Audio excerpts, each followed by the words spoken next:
Okay, أعوذ بالله من الشيطان الرجيم. بسم الله الرحمن الرحيم.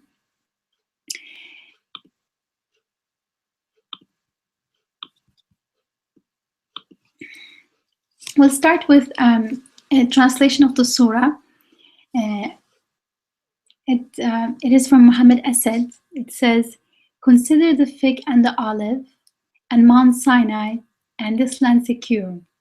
Verily, we create human being, man, in the best conformation, and thereafter we reduce him to the lowest of the low, accepting only such as attain to faith and do good works, and theirs shall be a reward unending." What then could henceforth cause you to give the lie to this moral law? What he translated as moral law here is deen. It's a concept that we discussed earlier and we'll come back to, inshallah. Is not God the most just of judges? In the Arabic original, the surah reads as أعوذ بالله من الشيطان الرجيم بسم الله الرحمن الرحيم والتين والزيتون وطور سينين وهذا البلد الأمين لقد خلقنا الإنسان في أحسن تقويم ثم رددناه أسفل سافلين إلا الذين آمنوا وعملوا الصالحات فلهم أجر غير ممنون فما يكذبك بعد بالدين أليس الله بأحكم الحاكمين. And I will also read you another translation. And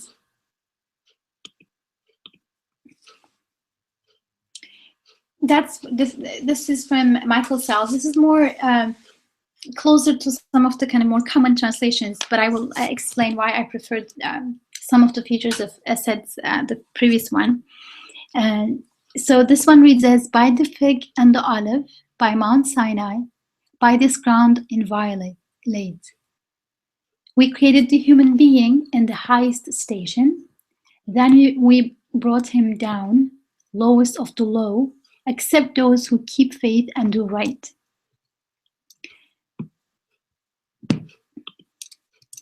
Theirs is a recompense unending. What can give you the lie about the reckoning? Is not God the judge most wise?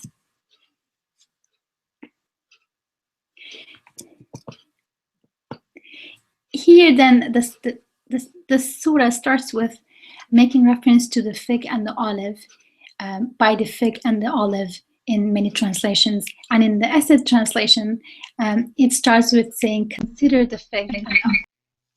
So the surah starts with referring to fig and the olive, and then moves on to mentioning Mount Sinai and this land secure, and then moves right into talking about human being created in the best conformation, best mold, best pattern, and then being reduced to the lowest of the low.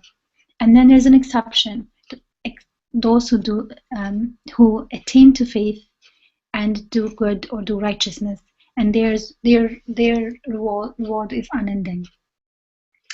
And then it continues to talk about why would human being deny the deen,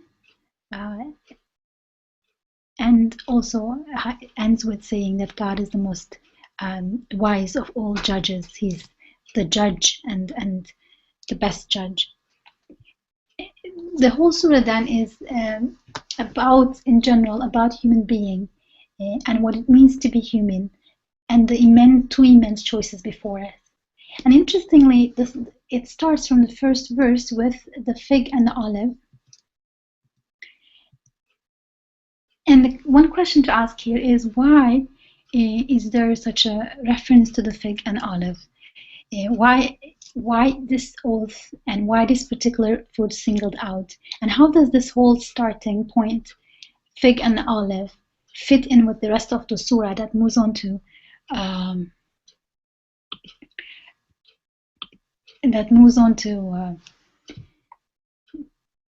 discuss other, the main choice before human being? Now, why is this oath? Some surahs, especially the surah that were revealed to Prophet Muhammad alayhi salam, peace be upon him, in Mecca period, especially those surahs, early surahs, are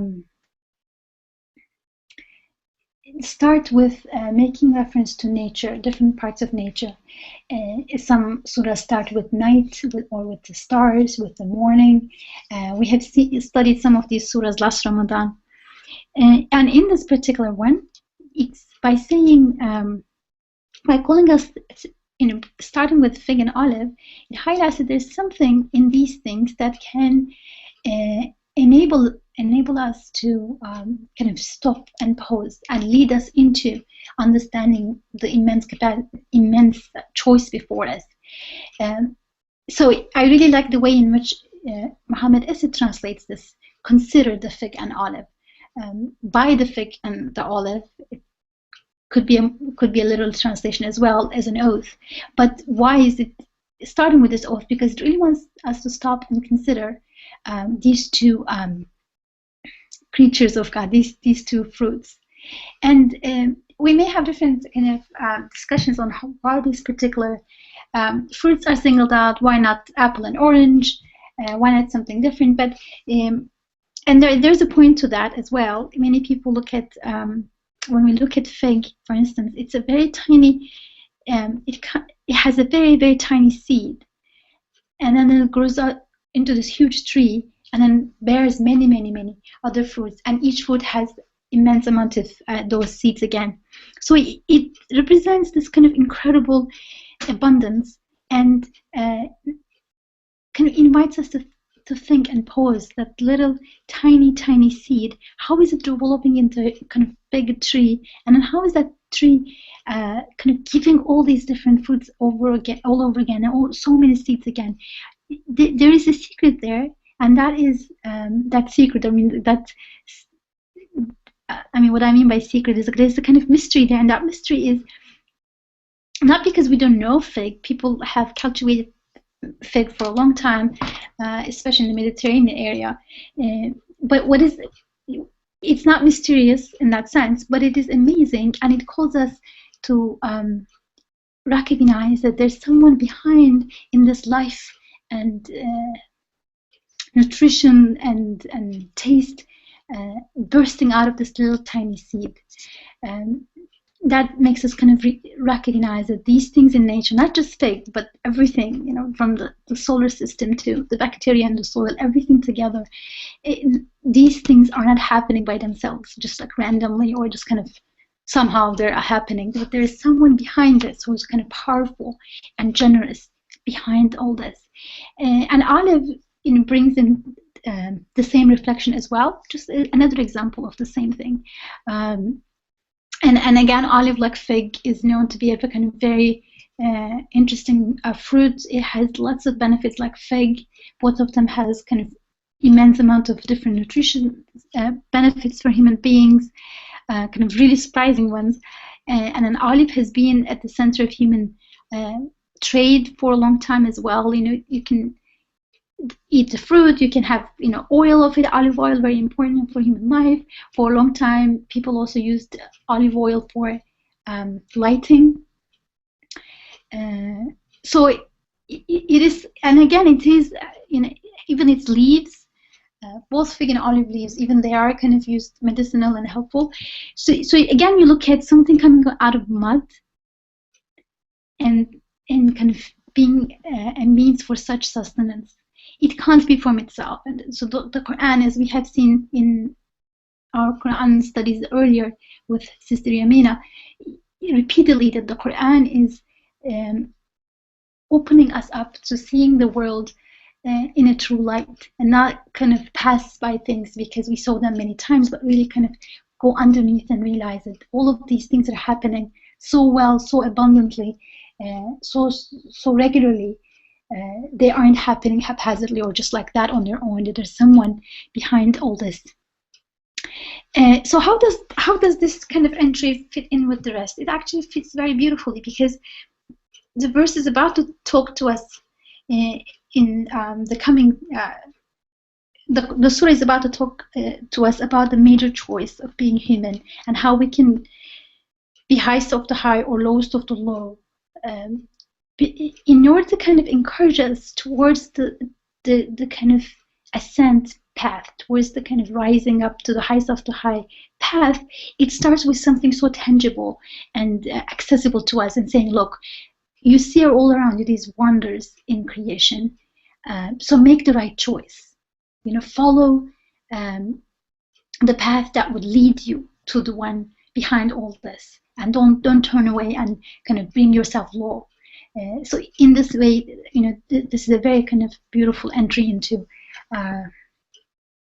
calling us into inner transformation, but it starts from outside, looking at outside.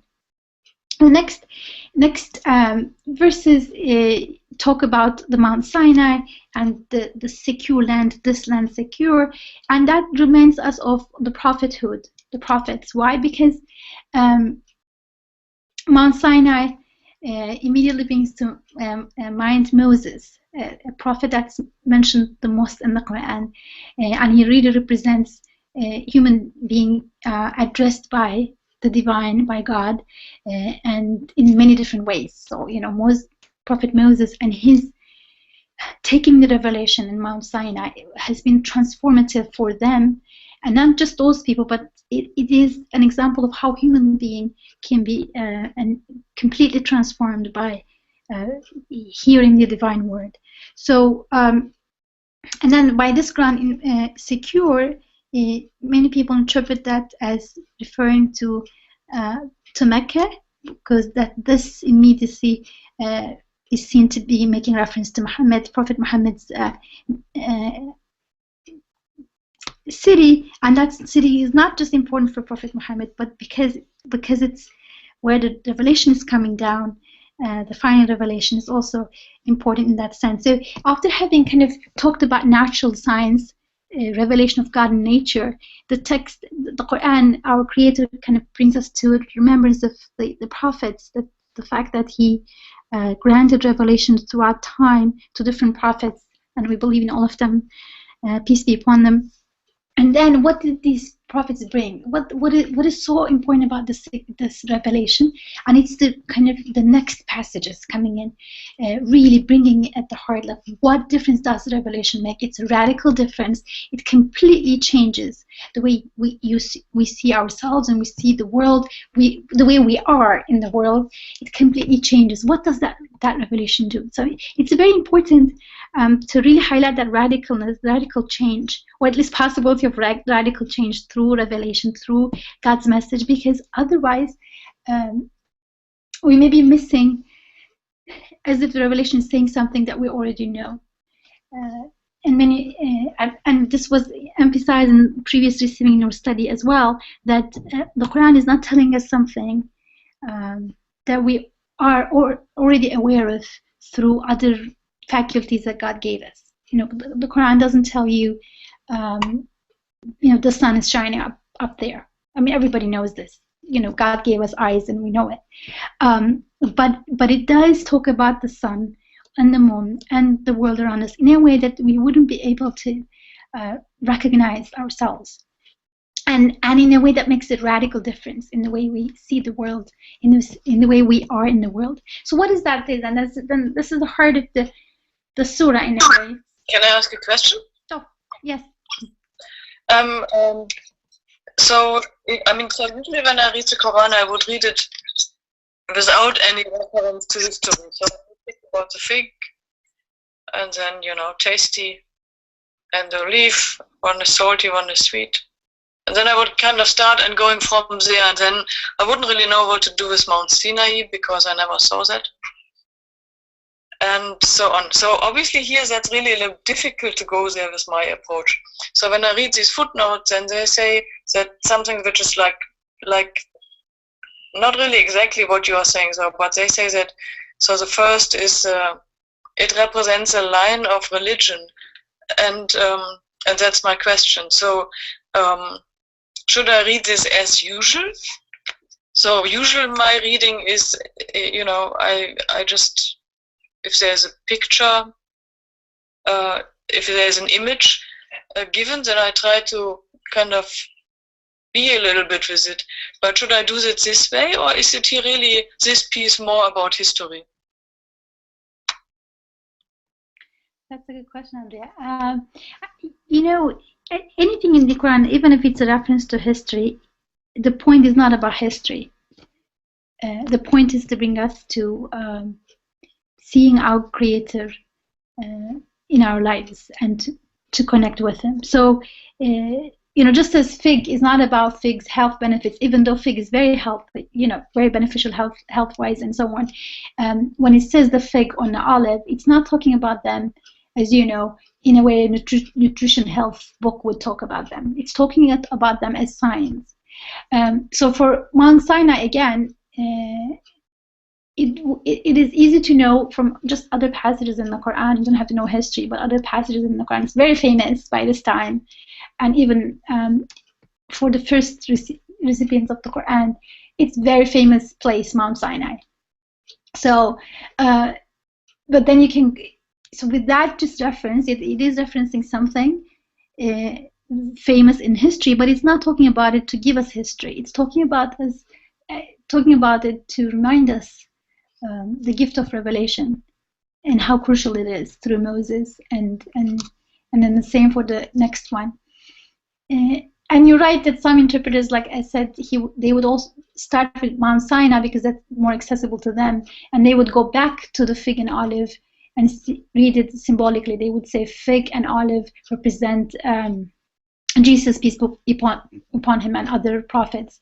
That's a possible reading too, but it misses something because, or it can't be the whole thing, because it's very common in the Quran to make reference to nature, and in the surahs, small surahs as well, short surahs.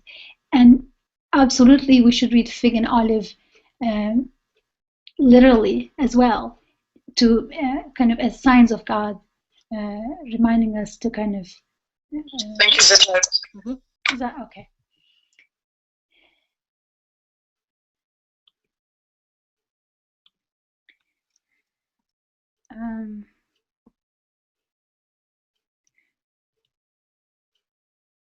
Okay, so then let's come to fourth verse. Verily, we created a human being in the best of molds. I have three slightly different translators translating this fourth verse. So as it puts it in the present form, verily we create man or human being in the best conformation. And that's significant. You don't usually see it in many translations, but it's significant because in the Arabic, the past tense is a kind of a much broader tense than in our English language. So past tense can mean present and also future even. So there are passages in the Quran, for instance, that talk about what happens in the day of judgment in the past tense. So it's kind of a much larger, kind of broader tense than we have in English. So he's really justified to translate is as a present tense. Like we create human being in the best conformation, because every day a new creation and every day a new being, a new human being comes to the world, and each of them and each day we are created in the best conformation. So that present tense is something good to keep in mind. Now, but then what is that best of conformation? Ahsan al-taqweem in Arabic. Some translate as best of molds. So each creature has a mold, as it were, some invisible mold or pattern, and human being has been created in the best of patterns. Pickthall translates the best of stature. So there's something about human being, the way human being is made is in the best or most excellent way, most excellent pattern, and primarily the first thing that comes to my mind is it's comparing us with other creatures. Other creatures are also best in their form, but there's something about human being that makes it most excellent. And what's that? And that will be the kind of key question for us today. What does it mean for a human being to be in the best of patterns? Now, from the surah, from the surah we see that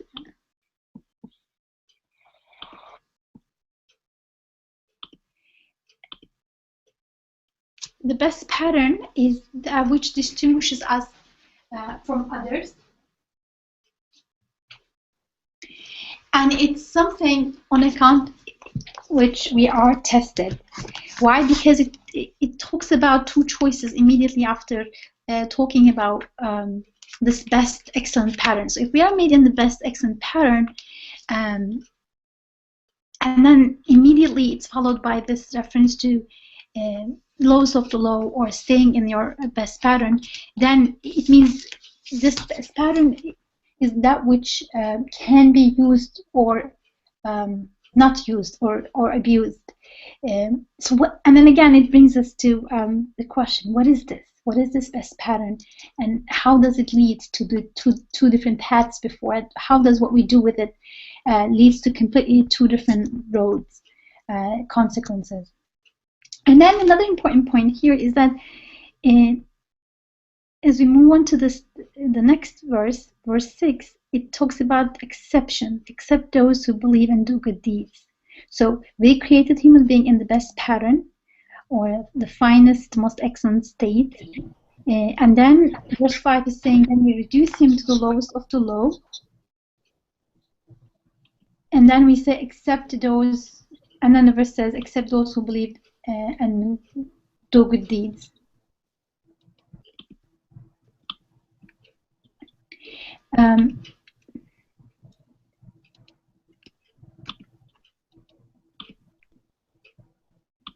So then it's clear that here Iman and faith, Iman in the original, is a decisive factor. So because the ones who remain in the final state are those who have faith, who believe, amenu, and وَعَمِلُوا الصَّالِحَاتِ, do righteous deeds, good deeds.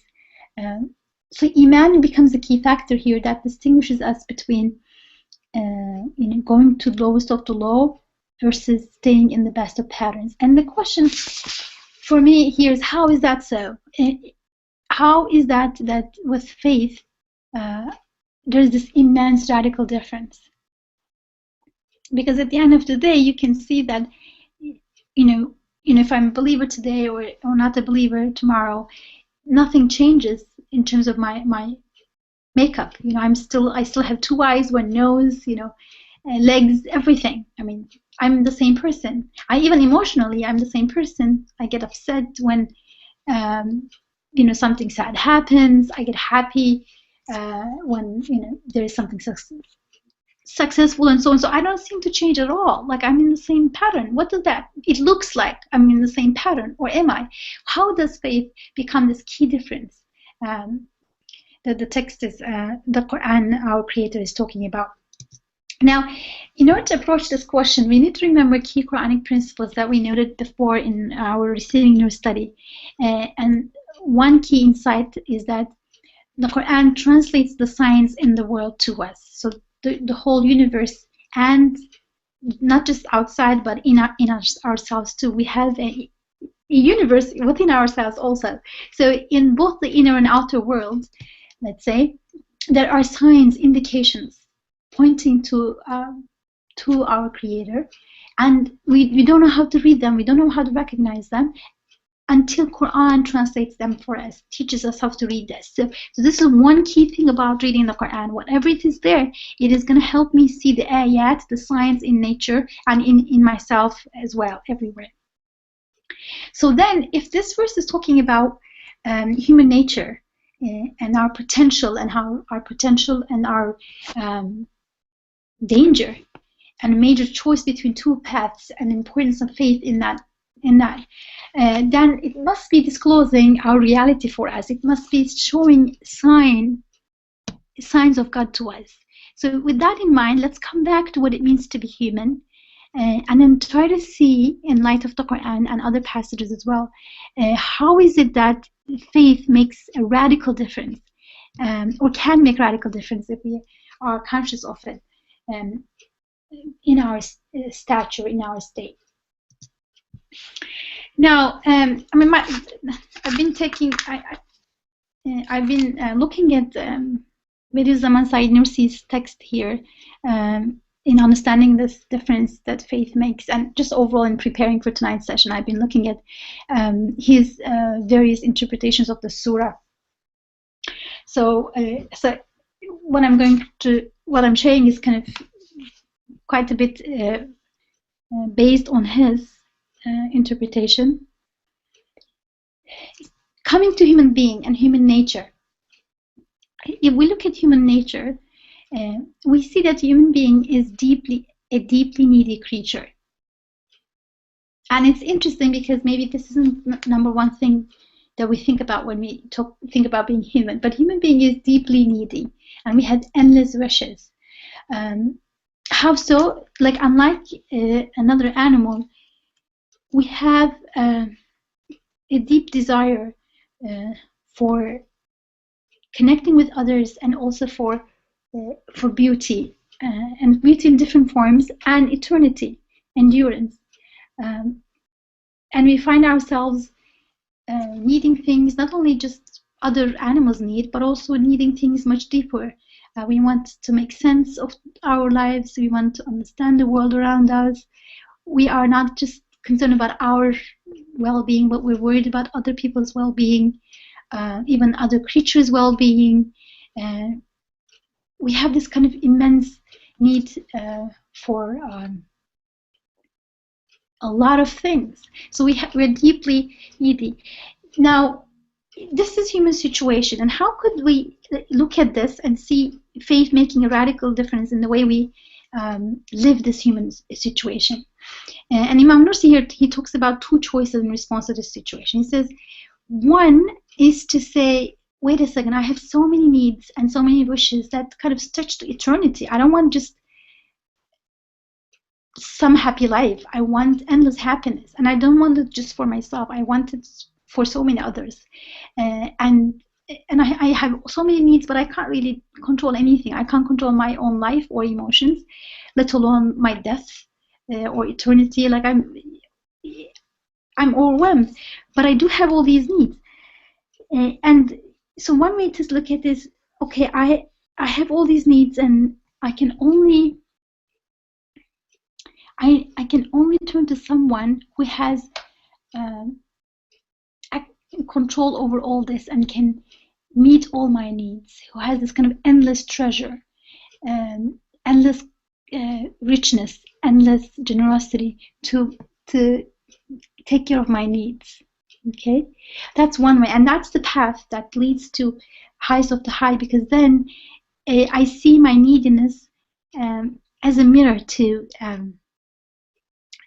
reflect divine generosity, and turn to him, to my creator, in surrender and in gratitude, and asking for help. Okay, and in that moment I'm raised up, because I realize that my worries and my needs are not given to me just for me to kind of starve myself about them, but as means to turn to the Eternal One. We'll kind of develop this a little bit more in a little bit, but can I support you a little bit? Huh? Can I support you a little bit with that point? Sure. I mean, this faith and do good deeds, that's something where I think I understood a little bit. So, I mean, that's one of the points where I have the feeling, okay, I understand something. And this is so the difference between giving from your own, I mean, if I give the poor, if I help the needy, or knowing and being completely aware of that everything is given to me and I'm just employed in distributing, and the reason or one of the benefits for me if I do this is that I'm even closer to the giver. So when I read this, then the faith there is, because I was thinking, what is faith, right? So because faith is so often used as, okay, you have faith, and it sounds like, okay, now you have dogmatic belief. And that's not what you meant, and that's not what's meant here. But it's really that piece where you trust and where you really know that you are taken care of, and where you can give away from the last breath that you have, because you know you will be given. I mean, so shouldn't really, I mean, that I hope that's not really understood as an invitation to to not save money for I mean to kind of be stupid, but it's so the trust component of faith is what makes a difference, and that would at least fit with the things before and with what you said. Yes, because when I realized that I have all these desires and longings, but I really don't have any way of fulfilling them, then that's a choice for me. Then if I turn to the one who gave me these needs, like I'm frustrated with injustice that I see in some part of the world or anywhere, then one thing is kind of being overwhelmed and frustrated, like I can't control what's happening and I can't change this injustice, and why do I even have this feeling, or I'm going to try to numb this feeling, or just be miserable. That's the path going to lowest of the low. Or I will say I'm going to try to take care of the situation. Whatever I do at the end of the day, I know that I can't change the situation for most of the people that I am concerned about, because even if you solve a problem in one part of the world, there's so many other parts of the world that we're concerned about, and we also are worried about, whether we admit it explicitly or not, we're worried about eternity. Every human being is worried about eternity, enduring, and or you take just this event. I mean, so if you look at the world and you start worrying about everyone else, then that event is a present for you to test whether you, in what state of belief you are. I mean, there's a theoretical knowledge that, okay, God is a Rab and he's a caretaker, but when I find myself worrying about everyone, including myself, then I'm not in the state of trusting. So it's also kind of a litmus test for me.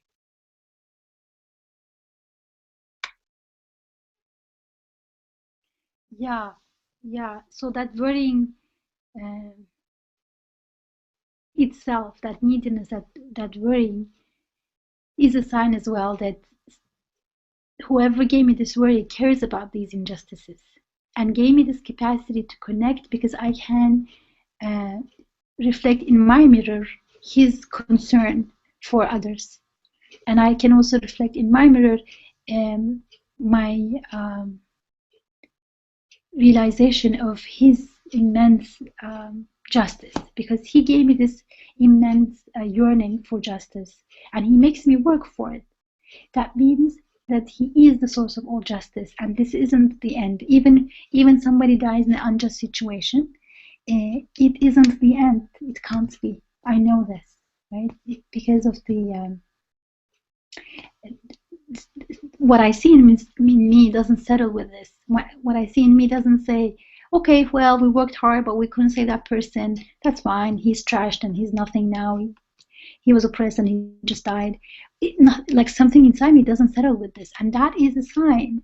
That is an indication pointing beyond me. Why I'm this little creature on the face of the earth who wasn't here some years ago and who won't be here some years later, and tiny in this tiny earth, an entire galaxy. Why am I so bothered about these events? Because somebody has chosen me to as one of his creatures, made me in the best pattern to relate to other human beings and to yearn for justice and to long for his justice, and that opens me up to the just one, to connect with the source of generosity and a source of justice. The other way is to say, okay, I'm going to fix things on my own, and or I'm just going to ignore this capacity to relate, to long for eternal justice. Then where do you go? You go to the lowest of the low, because you're kind of trying to fight with a deep desire in you, and that's painful. And also you're saying that this is it, and you're kind of insulting both yourself, your feelings, and insulting other people as well, that this is what they deserve. This end, what seems to be the end, is the real end. This person was oppressed and he died, that's the end. And you say that's the end. By saying no to divine, no to Iman, faith, we are saying that's the end. Yes, I agree that person just, meaninglessly suffered and there is no recompensation. That's his bad luck. So I'm insulting that person's dignity, and I'm insulting the dignity that Allah, my Creator, has put inside me. So that's the path to lowest of the low. And also, we can think about, again, in human being, two aspects. These two sides is really interesting, because that's when we recognize that human being has this kind of interesting two sides to itself. We can realize how it's important to see the things in the light of the Iman, in light of the Quran, because otherwise these two things these two sides to human being, and these two choices can be misunderstood, and it's hard to understand what it means to be human. So here, two aspects that we can think about is human being vis-a-vis herself or himself.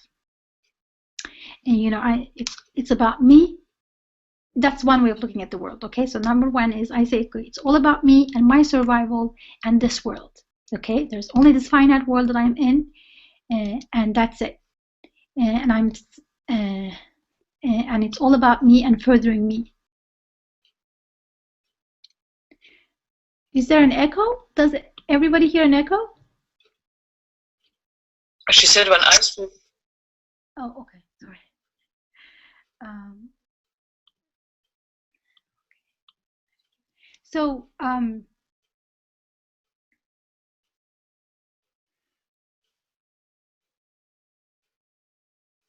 So that in that world, when I look at myself and my nature, in that regard, it's all about me serving myself and furthering my ego, and it's just this world. That's it. All I have.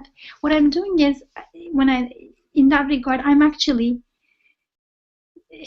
in a very pitiful situation. Why? Because what I have in my hand is a very limited will. Yes, I have some power of choice. I can make some choices, but then there's so many things I can't make choice about.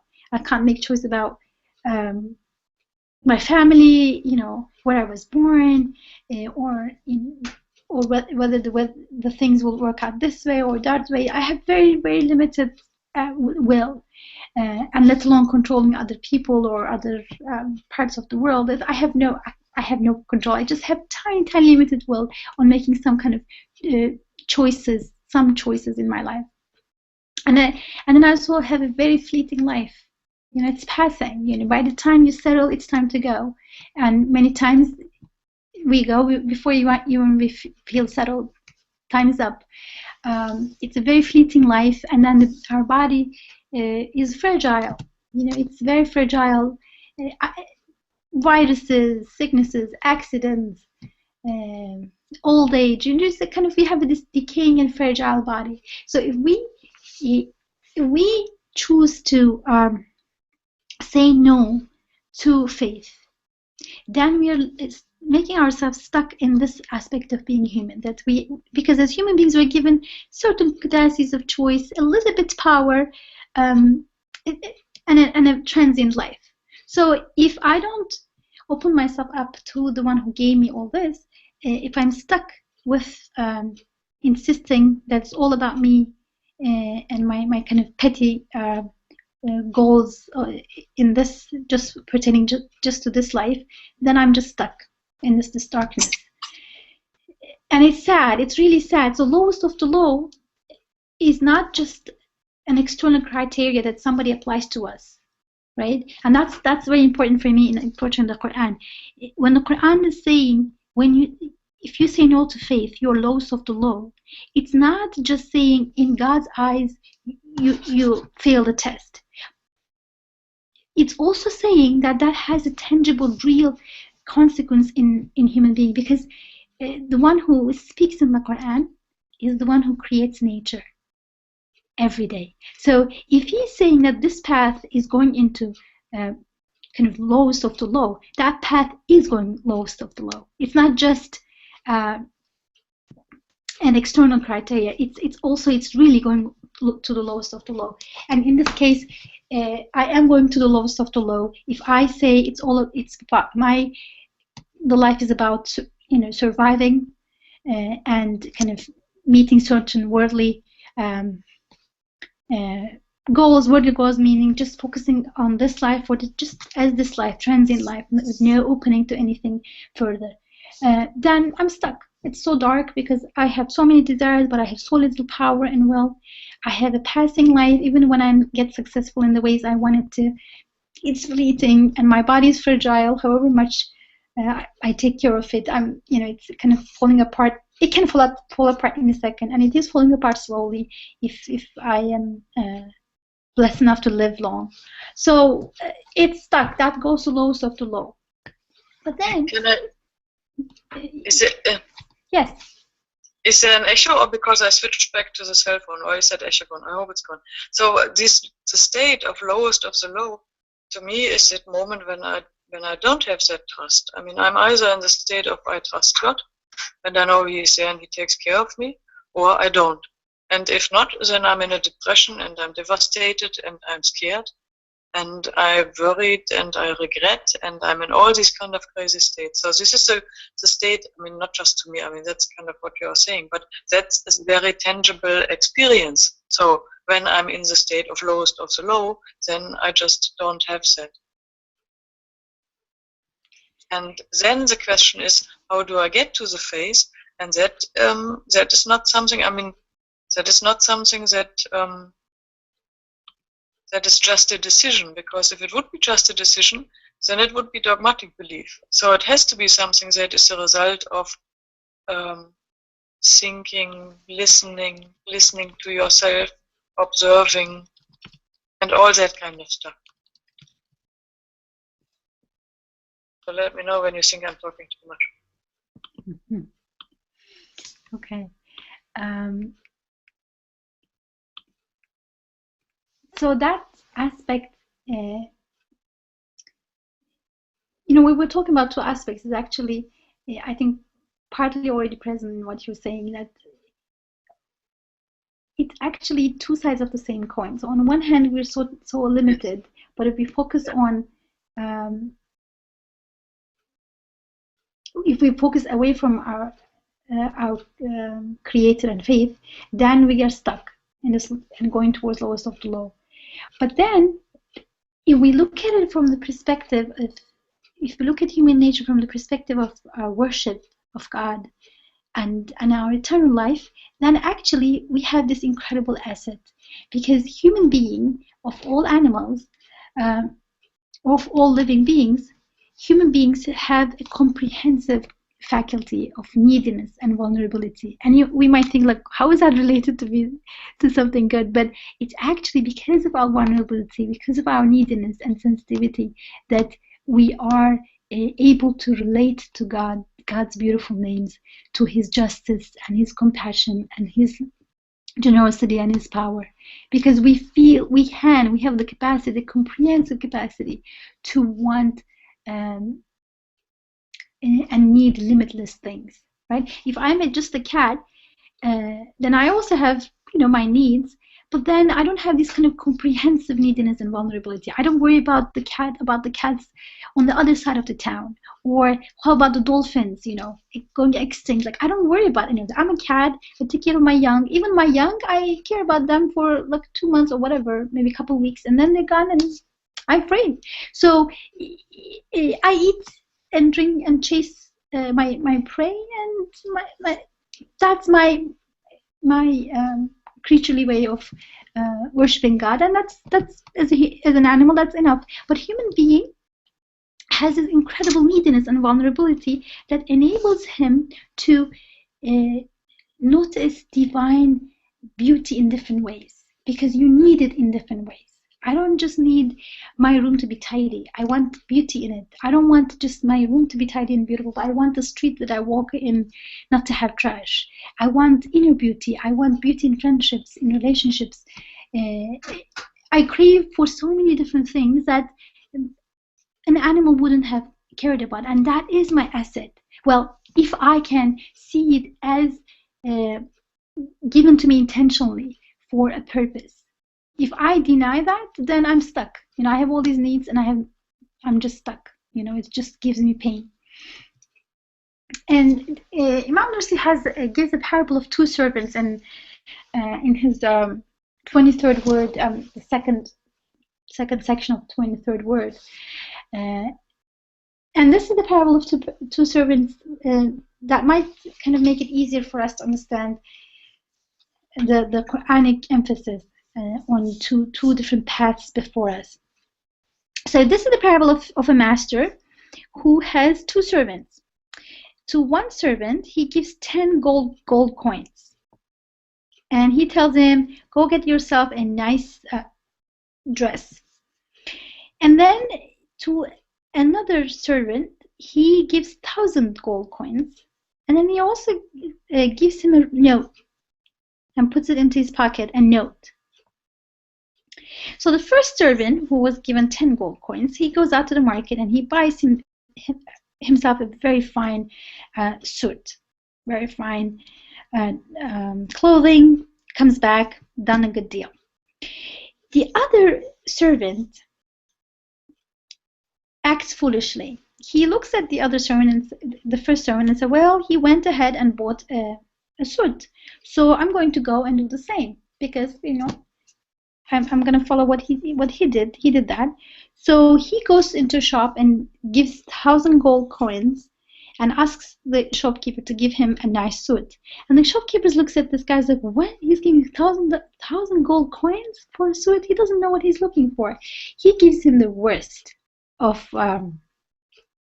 suits, the cheapest, because this guy is clueless. He can be duped. So he gets the cheapest, the least kind of quality clothing and comes back to the master. Now, this is just a parable. It's kind of illustrated that it will be it was very foolish for the second servant to think that he's given 100 times more coins for the same purpose. But if you are given 100 times more coins and you are given a note with it, you better read that note and see, what am I supposed to do with this? You cannot just imitate the other servant, because he was given much less. And he gets the best, clothing, and he's happy, but then he can't even get a good clothing like the other first servant. Now, Imam Nursi gives this example to talk about the difference between human being and other animals. We are both creatures of God. We are all created and honored by God. That's a given. But the capacity that a human being given is much more, maybe 100 times more than an animal. So an animal is happy within what he does. In my cat example, that cat is happy. He runs around, gets his prey, eats and reproduces, and he's fine. He's happy. But if I look at that cat and say, well, this is what the cats do. They run around, they reproduce, and they eat, and then they die. But I'm given much more than a cat, because I'm given the capacity to think about my past and my future. I'm given the capacity to reflect and meditate and appreciate the world around me, to connect with the world around me, right? I care about eternity. I care about beautiful qualities like compassion and justice explicitly, in a way maybe 100 times more than a cat. I mean, the cat has compassion to its young and so on, but I have that 100 times more, and I don't want it just for my kids. I relate. I have the capacity to relate to all kids and all living beings around and the entire universe. So if I think that what I should do is just to kind of focus on continuing this transient life in the moment, I'm not gonna even get the same deal as a cat or a bird. Why? Because they don't have a sense of past and future. They don't worry about what happened in the past or what will happen in the future. They live in the moment. And they're happy and they're grateful to their creator in their own way. But I don't have that. I have a much larger capacity. So when I pretend to be like the other one by turning away from faith, then I'm I'm really losing. I'm going towards the lowest of the low. So what this means is that it comes back to the verse, in that the verse first mentioned human being created in the best patterns, and then talked about this two alternatives: staying in there or going to the lowest of the low. So precisely because of our excellent pattern, that we have the capacity to go to the lowest of the low. Precisely because you're given 1,000 gold coins, that you have the challenge of kind of completely losing it and being in a state of loss, as opposed to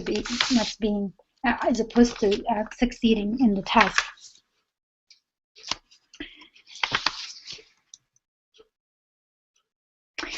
He gives the example here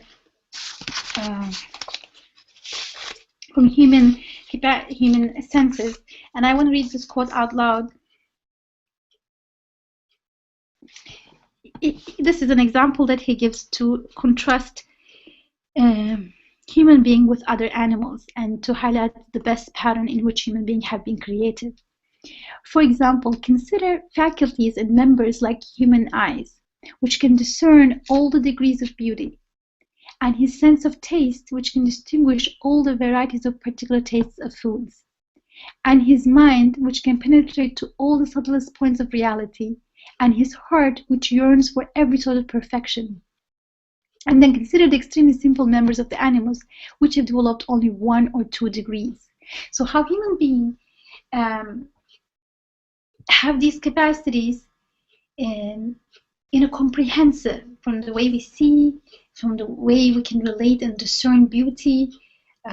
You can discern beauty in the way somebody writes an email, the way the person puts the issue, or the way the person kind of wraps a gift. Like, we have this whole capacity to discern all the different degrees of beauty.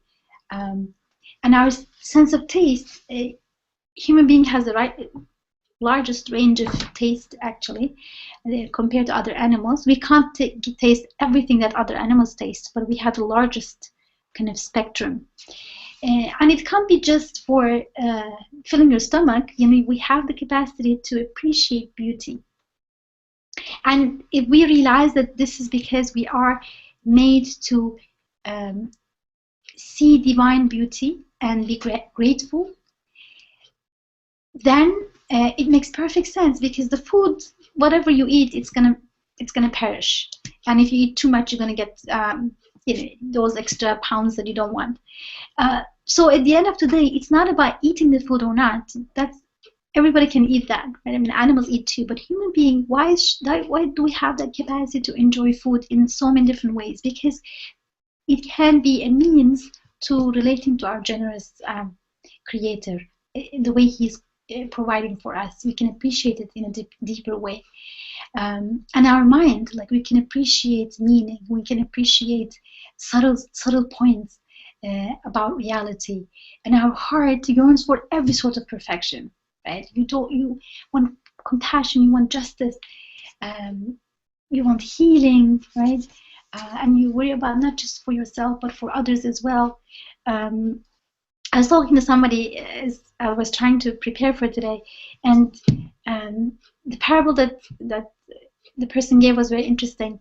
It's, if you were to meet a very kind of great person, and with this in front of this great person, you see 3 very poor people, and this one kind of rich person, he says, well, I'm generous and I'll feed these two of them really well. I'm going to give them wealth and they're not going to be poor anymore. But he singles out the third one. He's not concerned about the third one. How much can you respect that person? Like, in your heart, you're happy that he took 2 people out of poverty. But the third person, he says, well, I don't want to do anything for him. You'll be like, no, I can't respect. Why don't you also do the third one? He's also poor. He's also needy. You have the power. Why don't you do that, right? Our capacity, that's an example of how our heart can yearn for every sort of perfection. You don't want just a little bit justice. You don't want just a little bit compassion. You want the perfection. And whereas the animals don't have it in the same way that we do. they have some, but it's if it is 1 or 2 degrees, we are kind of 100 degrees, much more developed. And so what our kind of really growth and flourishing and happiness lies in finding the infinite power and compassion that we are made for. And then this brings us back to the question of Iman again. Look, how does Iman make a difference between human natures? I mean, if I'm a human being, as I said in the beginning, if I'm a believer or not, how does it make a difference? It completely makes a difference in the way in which I understand myself, as we have just discussed. And then just to add to that, I want to also share this quote from, again, Imam Nursi. This is in the beginning of 23rd word. He says, for belief is connection, faith, Iman, is connection. Belief connects the human being to his glorious maker. Indeed, the human being is an artwork of God, filled with inscriptions of the beautiful names of God. Al-Isma al-Husna. Through belief, all the divine artistry in human being becomes visible. And with that great art, divine art in him, the human being acquires great value. In contrast, disbelief severs such a connection to the glorious maker. Thereby, the divine artistry present in the human being becomes hidden. Thereby, the human being's worth is reduced to the worth of his physical being or flesh. And the value of such a merely passing and vanishing animal life is worth almost nothing. So it's the same human being, as you see, but then if we connect it through belief to the glorious maker, his value radically changes, because then now he's becoming kind of shining with beautiful names of God. His neediness, his capacities become a way of reflecting the divine art in him. And with that, he acquires great value. But then the same human being with disbelief, if we disconnect him from the glorious maker, then you don't see the divine art present in human being. What is the value? The value is reduced to your kind of physical being and flesh, and it's fleeting and passing, and it's worth nothing.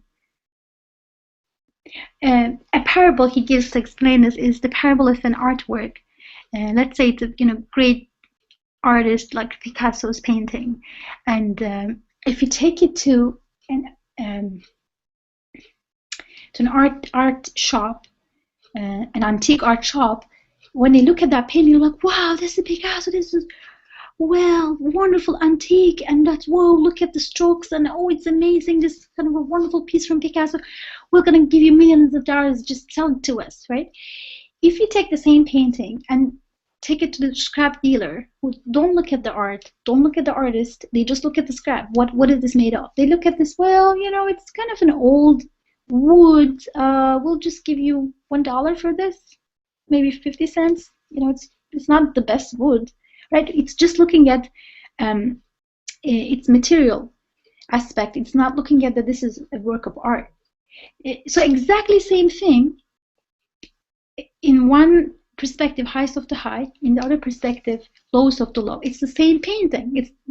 That's the key thing here. So it's the same human being made in the best pattern. But then, if we disconnect it from its maker, then we look at human being and say, well, it's just kind of it's just a talking animal, and animals are kind of beings that kind of eat, drink, reproduce, and die, and that's it. That's it. Whatever you achieve, whatever you do, at the end, it's just one being in this infinite universe struggling to do something and dying, and that's it. No value. Human being really loses all of that value and is miserable with that, because this isn't what we were made for. So something inside us deeply kind of resents transience, deeply resents the injustices we see in the world, deeply resents not being able to take care of yourself and other people that you care about, or the world you care about. It's just kind of torture. But when we connect with Iman, to our glorious maker, then human being, the beautiful, most excellent pattern in the human being starts becoming visible. that, I want eternity because I am a mirror to the eternal one. I want justice because I am a mirror to the eternally just one. I have this yearning for compassion, and as I express it, I don't express it as my compassion, but as reflecting the divine creator's compassion. I surrender and seek help from him. I can't do anything on my own, but I open myself up to receive his compassion and to receive his guidance, and I trust in him. I can't handle anything on my own. I can't control anybody's lives, not even my life, but I can trust in the one who has power over everything and who can grant eternal life and take me out of this kind of being, this notion of being stuck in the transient world. So in that sense, Iman makes the key difference. And with that Iman, what we do can become genuinely righteous action. Because without Iman, even if you share, even if you are nice to somebody, at the end of the day, it's in the name of your ego, in the name of feeling good about yourself. And that doesn't really bring anything to you or to the person you're helping. You're both kind of these wretched beings thrown into the world anyway, in that view. But the same action with Iman becomes righteous action, because you're acting not in your kind of petty ego's name, but in the name of the one who gave you that compassion, who gave you that capacity to help or to do that beautiful thing. So your act becomes a means of reflecting the eternal one, and you are honored through that, and that what you're doing becomes genuine righteous action, giving fruits in eternal life. So in sum, just to wrap up, human being is an honored guest of the divine, of the glorious creator, and has been given faculties, capacities to appreciate divine art. And through the neediness, through the key of vulnerability and neediness, because we need so many things, we have ways of appreciating divine art. Like, for instance, in the case of that small example, like you can appreciate a well-said request. Somebody put his request beautifully, kindly, compassionately, or expressed his situation nicely in a dignified way. Why? Because how can you appreciate it? Because you have a need for dignity. You don't appreciate insult. You don't want insult. You want things to be dignified. So you have the capacity to look for the name Al-Aziz, the dignified one, the source of dignity. Not dignified, but the source of dignity, Al-Aziz, and the one who kind of brings up Al-Mu'izz, who gives dignity, who confers dignity. Because you have a need for dignity, you can appreciate that name. But if you're a cat, all you care is what you eat. You don't care who threw you the meat that you like or the food you like. Whether that person willingly did it or did it to show off or screamed at you as he did it.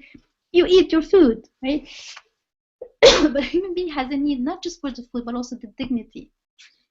So then human being, unlike the other animals, can turn to God with more beautiful names in many different ways and become a comprehensive mirror to divine beauty. And that's what it means to be Khalifa. As the Quran says, God made Adam, which means human being, as his Khalifa, as his vicegerent on earth. Can you imagine? Vicegerent means I'm representing my creator. How can I represent? Not because I'm powerful on my own, not at all, but through my neediness and the capacity that has been given to me, capacity to appreciate, to meditate, to relate. And that kind of also defines what is a righteous deed. So it's really kind of opening ourselves up to our Creator and turning to Him in need and in prayer and in gratitude. That really makes the difference for human being. It really constitutes the heart of what it means to do amal salih, righteous deed. And when we reject this, then we fall to the lowest of the low, and we get stuck in this dark, finite, meaningless world that we struggle in, and it really brings misery here, and also undoes. It's an insult to our nature, what we were made for, and it's also an insult to the world around us, because we also reject. If we reject God, we're not just rejecting our human potential, but we're also rejecting the universe around us. We are calling the rest of the universe as meaningless and having no connection to the eternal. And that's a big insult to everybody else and everything else, the whole universe. So, I can stop here. Did you talk already about the last two verses or not? Oh no, yeah, the last verses. I don't have really much to say about them, but we can read them. So, to take the Sura from the beginning, consider the fig and the olive and Mount Sinai and this land secure. Verily, we create man, human being, in the best form, and thereafter we reduce him to the lowest of the low, excepting only such as attain to faith and do good works, and there shall be a reward unending. So that unending reward is a kind of already partially we talked about, that human capacity to reach out to eternal and be kind of dignified and honored in this world and the next. And then it turns out in the remaining two verses, verse 7 and verse 8, to what could cause you to give lie to deen, to judgment, to religion, to way of life, or in this particular translation, moral law. So there's something that's given to us, this path, and what would make you give lie to this? What would make you reject this? Because it's already ingrained, one way to look at it, is already ingrained in the way we are made, and we are given this nature that is kind of wired to become a comprehensive mirror to divine beauty.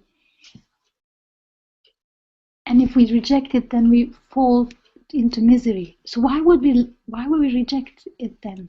Why would we do that? And then it ends with saying, isn't God the most just of judges? In another translation, most wise of judges. So there's, at the end, then it asks this question, I think, maybe as a way to invite us to think that it is fair at the end if we reject our nature, if we insult ourselves and the rest of the universe, that we find ourselves in misery. It's very fair, it's very just of us to kind of find ourselves in this lowest of the low, if we give lie to the deen. So with that, yeah, I'll stop here. To one point, I mean, that this, I should keep that short because people say there is an echo. So this 7 that gives lie to the moral law or judgment, there's a word deen, and deen is not really, I mean, it's not Sharia, so deen is more, right? I mean, I don't really know what it completely means, but I remember from earlier discussions that it's more. And so what I have at the moment, I would say it's integrity. So it's kind of me striving to have that integrity with myself, because that's the only thing that I can have. I mean, that to live according to the deen, I mean, to live according, so to not be the lowest of the low.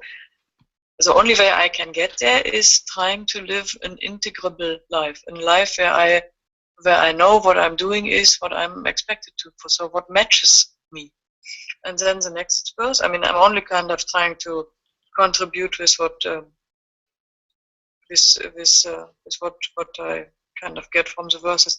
So with this God, I mean, so there is this word that the saying that I like. So God can only be the conclusion. So if it here brings in God, then I actually don't really know what it is. So either I know it because I did these steps before and confirmed God. So for example, when I go with that integrity, then there is, or when I have this situation where I'm giving and I know that it's not me who is actually here, I'm not giving out of my pocket. So in this moment, then this is God. I mean, God is the one. So the moment, so when I'm trusting, then whom am I trusting to? So that trust, and that what I'm trusting to, that is what I call God. and also this kind of integrity. So when I'm trying to live a life where I try to find out what is the right thing to do in this situation and in that situation, and giving Quran and giving all that I know and giving my life experience, then that feeling of integrity is also pointing to something that is not coming from me, because I'm only trying to match something which is somehow in me. I mean, I'm listening. I just want to say, I mean, I hope it's not, I should stop, right? Because if there's echo, it's not nice. So I'm just trying to say, so thank you very much, Isra, for this. It was very nice to have that and to think about these things. And I just wanted to contribute my thoughts. Mm-hmm. Thank you. Is there anybody else who wants to share a comment or highlight something or ask a question?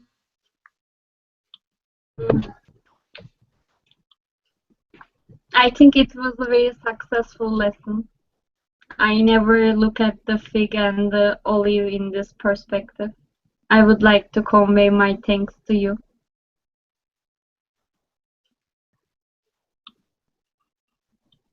Okay, Alhamdulillah. Alhamdulillah. May God make us really live up to this call, this invitation, this deen. Inshallah. Inshallah.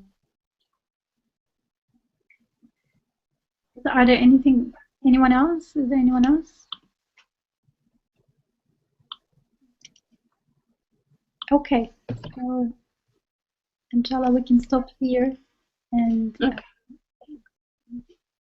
we'll meet inshallah next week with we'll send instructions about which surah we'll be doing next time. Okay, assalamu alaikum. And Alaikum salam. Approaching Ramadan Mubarak, by the way. Until next week we see each other. It's gonna be already started. Inshallah. Actually, yeah, so next week would be Ramadan, so we won't have it on Wednesday night, but we will have it on Saturday at noon Eastern Standard Time. Okay.